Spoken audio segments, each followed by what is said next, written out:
Hi friends, എല്ലാവർക്കും നമസ്കാരം. ഇന്നത്തെ നമ്മുടെ പുതിയ വീഡിയോയിലേക്ക് എല്ലാവർക്കും സ്വാഗതം. ഇന്നത്തെ നമ്മുടെ റെസിപ്പി നല്ല പൂ പോലെ സോഫ്റ്റ് ആയിട്ടുള്ളൊരു പാലപ്പത്തിൻ്റെ റെസിപ്പിയാണ്. ഇതിൽ നമ്മൾ ഈസ്റ്റും സോഡാപ്പൊടിയും ഒന്നും ചേർക്കുന്നില്ല. ഇതൊന്നും ചേർക്കാതെ തന്നെ നമുക്ക് നല്ല സോഫ്റ്റും ടേസ്റ്റിയുമായിട്ടുള്ള നല്ലൊരു പാലപ്പം റെഡിയാക്കി എടുക്കാം. ആദ്യമായിട്ടാണ് നമ്മുടെ ചാനൽ കാണുന്നതെങ്കിൽ സബ്സ്ക്രൈബ് ചെയ്തോളൂ കേട്ടോ. അതോടൊപ്പം തന്നെ തൊട്ടടുത്ത് കാണുന്ന ബെല്ലൈക്കൻ കൂടെ ക്ലിക്ക് ചെയ്ത് ആൾ എന്ന ഓപ്ഷൻ ക്ലിക്ക് ചെയ്യുക. എന്നാൽ മാത്രമേ ഞാനിടുന്ന വീഡിയോസിൻ്റെ നോട്ടിഫിക്കേഷൻ കിട്ടുന്നതിന് വേണ്ടിയിട്ടാണ്. നല്ലൊരു പാലപ്പം നമുക്ക് റെഡിയാക്കാം. ഇതിൽ കൂടുതൽ ഇൻഗ്രീഡിയൻസ് ഒന്നും ചേർക്കുന്നില്ല. നമ്മൾ സാധാരണ അപ്പത്തിൽ ചേർക്കുന്ന പോലെ ഈസ്റ്റ് സോഡാപ്പൊടി ഒന്നും തന്നെ ഇതിനകത്ത് ചേർക്കുന്നില്ല. എന്നിട്ടും നല്ല സോഫ്റ്റും ടേസ്റ്റുമായിട്ടുള്ള പാലപ്പം റെഡിയാണ്. ഇതിൽ നമ്മൾ നല്ല ടിപ്സൊക്കെ പറയുന്നുണ്ട്. ഓരോ ടിപ്സ് മാത്രമല്ല, 2-3 കാര്യങ്ങൾ ശ്രദ്ധിച്ചാൽ മാത്രമേ നമുക്ക് പൊങ്ങി വരുന്ന നല്ലൊരു പാലപ്പം റെഡിയാക്കാൻ പറ്റുള്ളൂ. അപ്പം നമുക്കിനി ഒട്ടും വൈകാതെ തന്നെ വീഡിയോയിലേക്ക് പോവാം. ഞാനിപ്പോൾ ഒരു പാത്രം എടുത്തിട്ടുണ്ട്. അതിലേക്ക് ഞാനിപ്പോൾ ഒരു കപ്പാണ് എടുത്തേക്കുന്നത്. ഈ കപ്പിൻ്റെ അളവിലാണ് ഞാനിപ്പോൾ എടുക്കുന്നത്.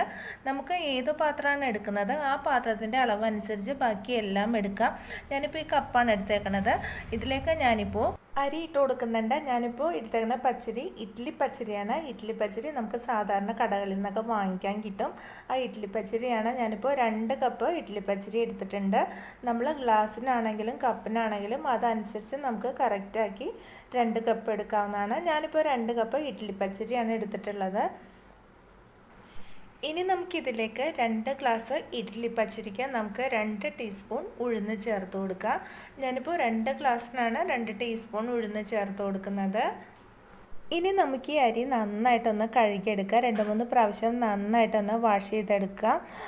അരി നന്നായിട്ട് കഴുകിയിട്ട് വേണം നമുക്കിതിൽ വെള്ളം ഒഴിച്ച് വെക്കാൻ. കാരണം നമുക്ക് അതിൻ്റെ വെള്ളം അരയ്ക്കാനായിട്ട് ആവശ്യമുണ്ട്. അതുകൊണ്ടിട്ടാണ് നമ്മൾ അരി നന്നായിട്ട് കഴുകിയ ശേഷം വെള്ളം ഒഴിച്ച് വയ്ക്കുന്നത്.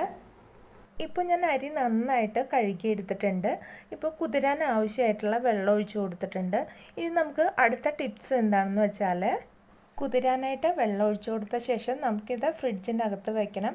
ഫ്രീസറിലല്ല കേട്ടോ, സാധാരണ ഫ്രിഡ്ജിൽ താഴേക്ക് വയ്ക്കുക. അങ്ങനെ വെച്ചാലാണ് നമുക്കിത് അരയ്ക്കുന്ന സമയത്ത് മിക്സിയുടെ ജാറ് ചൂടാവാതിരിക്കുകയുള്ളൂ. അപ്പോൾ നമുക്കിനി അരി 4 മണിക്കൂർ നേരം നന്നായിട്ടൊന്ന് കുതിരാനായിട്ട് വയ്ക്കുക. ഇനി നമുക്കിതിലെ മെയിനായിട്ടുള്ള സീക്രട്ട് ഇൻഗ്രീഡിയൻസ് ആണ് തേങ്ങാവെള്ളം. ഇപ്പോൾ ഞാനിത് കുറച്ച് തേങ്ങാവെള്ളം എടുത്തിട്ടുണ്ട്. ഇത് നമുക്ക് 2 തേങ്ങയിൽ നിന്നാണെങ്കിലും 1/4 കപ്പ് തേങ്ങാവെള്ളം ഞാനിതിൽ എടുത്തിട്ടുണ്ട്. ഇത് നമുക്ക് രാവിലെ എടുത്ത് വയ്ക്കുന്നതായിരിക്കും കൂടുതൽ നല്ലത്. ഈ തേങ്ങാവെള്ളത്തിൽ ഞാനിപ്പോൾ 2 ടീസ്പൂൺ പഞ്ചസാര ചേർത്ത് വയ്ക്കുന്നുണ്ട്. ഇത്രയും തേങ്ങാവെള്ളം തന്നെ എടുക്കണം. ഇനി നമുക്കിത് പഞ്ചസാര ചേർത്ത് വെച്ച് വൈകുന്നേരം ആകുന്നത് വരേക്ക് ഇത് വെക്കാം. അങ്ങനെ നമുക്ക് തേങ്ങാവെള്ളം പുളിപ്പിക്കാനായിട്ട് വയ്ക്കാം. ഇങ്ങനെ തേങ്ങാവെള്ളം ചേർക്കുന്നത് കൊണ്ടിട്ട് നമുക്ക് ഈസ്റ്റ് സോഡാപ്പൊടി ഒന്നും തന്നെ ചേർക്കേണ്ട ആവശ്യമില്ല. നമ്മുടെ അപ്പം നല്ല സോഫ്റ്റായിട്ട് പൊങ്ങി വരും. അപ്പോൾ എന്തായാലും ട്രൈ ചെയ്ത് നോക്കണം കേട്ടോ. ഇപ്പോൾ നമ്മുടെ അരി കുതിരാനായിട്ട് വെച്ചിട്ട് 4 മണിക്കൂറായിട്ടുണ്ട്. ഇപ്പോൾ ഇത് നന്നായിട്ട് കുതിർന്ന് വന്നിട്ടുണ്ട്. ഇനി നമുക്കിത് നന്നായിട്ടൊന്ന് അരച്ചെടുക്കാം. ഞാനിപ്പോൾ ഇത് 2 ഭാഗമായിട്ടാണ് അരച്ചെടുക്കുന്നത്. ഇത്തരം കാര്യങ്ങൾ ശ്രദ്ധിച്ചാൽ തന്നെ നമ്മുടെ വെള്ളയപ്പം നന്നായിട്ട് പൊങ്ങിക്കിട്ടും. ഇനി നമുക്കിതിലേക്ക് 1/2 കപ്പ് ചോറ് കൂടി ചേർത്ത് കൊടുക്കുക. നമ്മൾ കപ്പി കാച്ചാതിരിക്കാൻ വേണ്ടിയിട്ടാണ് നമ്മളിപ്പോൾ ചോറ് ചേർത്ത് കൊടുക്കുന്നത്. ഇനി നമുക്കിതിലേക്ക് നമ്മൾ രാവിലെ തയ്യാറാക്കി വെച്ചിട്ടുള്ള തേങ്ങ വെള്ളം ഒന്ന് മിക്സ് ചെയ്ത ശേഷം നമുക്കിതിലേക്ക് പകുതി ഒഴിച്ചു കൊടുക്കാം. ഞാനിപ്പോൾ ഇതിലേക്ക് പകുതി ഒഴിച്ചു കൊടുത്തിട്ടുണ്ട്. ഇനി നമുക്കിതിലേക്ക് ഒഴിച്ചു കൊടുക്കുന്നത് നമ്മൾ കുതിരാനായിട്ട് വെച്ച വെള്ളമാണ്. ആ വെള്ളം വെച്ചിട്ടാണ് നമ്മളിത് നന്നായിട്ട് അരച്ചെടുക്കുന്നത്. വൈകുന്നേരമൊക്കെ ആകുമ്പോഴല്ലേ നമ്മളിത് അരച്ചെടുക്കുന്നത്. അപ്പോൾ ആ സമയമാകുമ്പോൾ നമ്മുടെ തേങ്ങ വെള്ളമൊക്കെ നന്നായിട്ട് പുളിച്ച് വന്നിട്ടുണ്ടാവും. ഇപ്പോൾ ഞാനിത് നന്നായിട്ട് അരച്ചെടുത്തിട്ടുണ്ട്. ഇപ്പോൾ നല്ല പേസ്റ്റ് രൂപത്തിൽ ഞാൻ അരച്ചെടുത്തിട്ടുണ്ട്.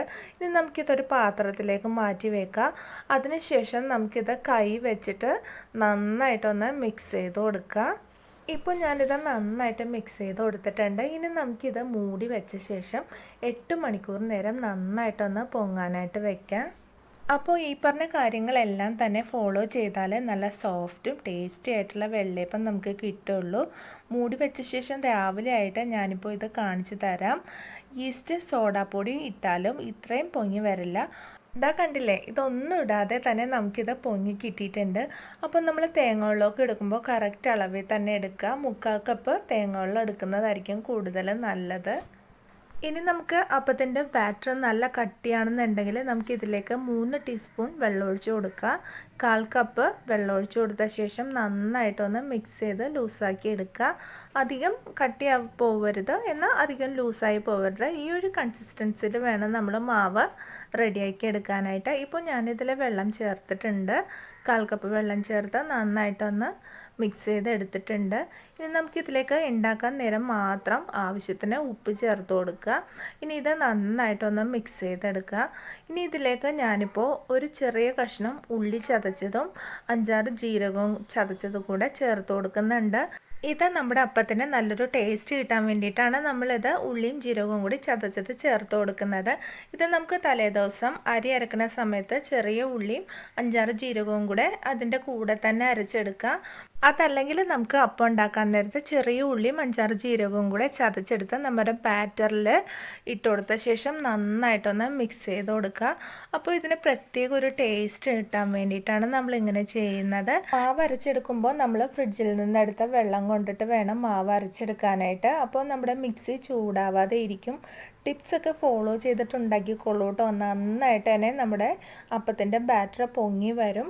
ഉണ്ടാക്കാൻ നേരത്ത് മാത്രം നമ്മൾ ഉപ്പ് ചേർത്ത് കൊടുക്കുക. അപ്പം ഉണ്ടാക്കുന്ന സമയത്ത് നമ്മൾ ഹൈ ഫ്ലെയിമിൽ വെച്ചിട്ട് വേണം അപ്പത്തിൻ്റെ മാവ് ഒഴിച്ചു കൊടുക്കാൻ. അതിന് ശേഷം ഒന്ന് ചിറ്റിച്ച് കൊടുക്കുക. എന്നിട്ട് നമുക്കിത് മീഡിയം ഫ്ലെയിമിലോട്ട് കുറച്ച് കൊടുക്കണം. എല്ലാവർക്കും യൂസ്ഫുൾ ആയിട്ടുണ്ടെങ്കിൽ ഫ്രണ്ട്സിനും റിലേറ്റീവ്സിനും ഷെയർ ചെയ്ത് കൊടുക്കണം. കമൻറ്റ് ബോക്സിൽ കമൻറ്റ് അറിയിക്കണം.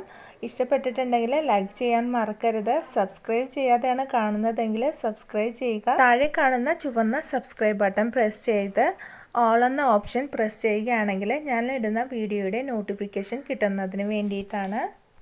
ഇപ്പോൾ ഞാൻ അപ്പത്തിൻ്റെ ബാറ്റർ ഒഴിച്ചു കൊടുത്ത് നന്നായിട്ടൊന്ന് ചിറ്റിച്ചെടുത്തിട്ടുണ്ട്. ഇനി നമുക്കിത് 2-3 സെക്കൻഡ് നേരത്തേക്കൊന്ന് മൂടി വെച്ച് നന്നായിട്ടൊന്ന് കുക്ക് ചെയ്തെടുക്കുക. അപ്പോൾ നമുക്കിനി വെള്ളയപ്പം റെഡി ആയിട്ടുണ്ടെന്ന് നോക്കാം. ഇതാ കണ്ടില്ലേ, നല്ല സോഫ്റ്റും ടേസ്റ്റ് ആയിട്ടുള്ള നല്ലൊരു വെള്ളയപ്പം റെഡി ആയിട്ടുണ്ട്. നമ്മുടെ ടിപ്സ് എല്ലാം ഫോളോ ചെയ്യുകയാണെന്നുണ്ടെങ്കിൽ നല്ലൊരു വെള്ളയപ്പം നമുക്ക് തയ്യാറാക്കി എടുക്കാവുന്നതാണ് കേട്ടോ. അപ്പോൾ അടുത്ത ദിവസം നല്ലൊരു റെസിപ്പിയുമായി വീണ്ടും കാണാം. നന്ദി, നമസ്കാരം.